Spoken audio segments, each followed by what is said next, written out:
Yo, yo, check it. Para doon sa 5 magkakapatid. Listen this.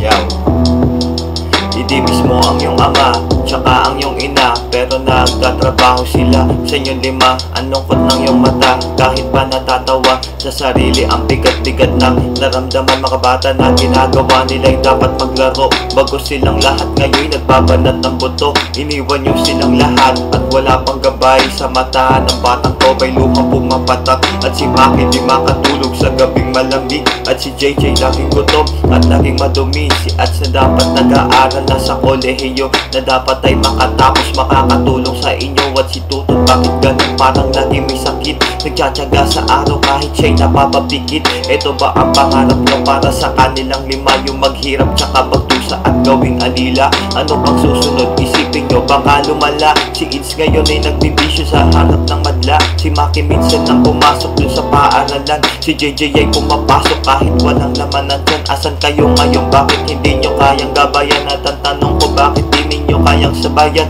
Mga bata na kasama ko ngayong lumaki, sa mata nila bakit kayong lahat ay madumi? Now hush little baby, don't you cry, everything's gonna be alright. Sleeping every when you pop, little agent they told you that it's gonna hold you through the night.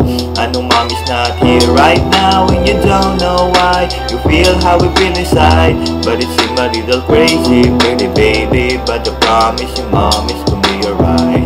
Dati, tanda-tanda ko pa noon, nandyan ako sa bahay, nagluluto pa si Kuya Dan. Kahit kahoy ang gamit kasi nga walang gaas, sira pa ang kalan, okay lang basta kayong lahat pa rin magkakasama. At kahit wala pang sahod, okay lang pa rin naman. Maraming gulay dun sa bahay, sa taniman dun sa guard. At kahit laging kapos, budbud pa ang sapatos, pumapasok sa eskwela, ang baon laging kapos. Paglipas ng panahon, natuto ka magbisyo. Minsan nga tinatanong ko ba kung saan ka ba natuto at natuto mag-inom?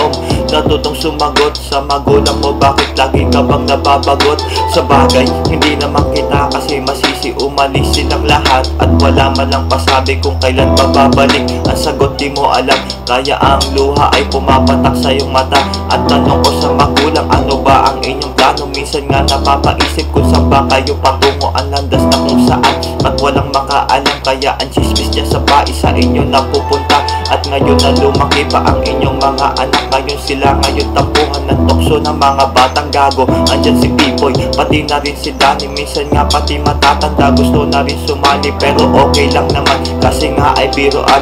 Ang hindi ko matanggap at nyo sila pinabayaan.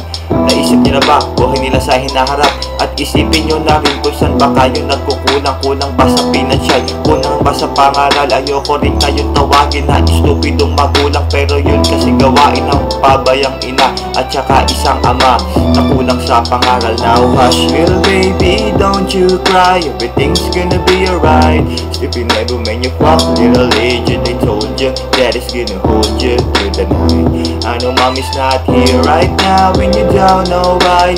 Feel how we feel inside, but it seems a little crazy, pretty baby, but I promise your mommy's gonna be alright. Now if you ask me to daddy's gonna buy you a mockingbird, I'ma give you the world. I will buy a diamond ring for you, I'ma sing for you, I'll do anything for you to see you smile. And if the mockingbird don't sing and the ring don't shine, I'ma break that birdie's neck.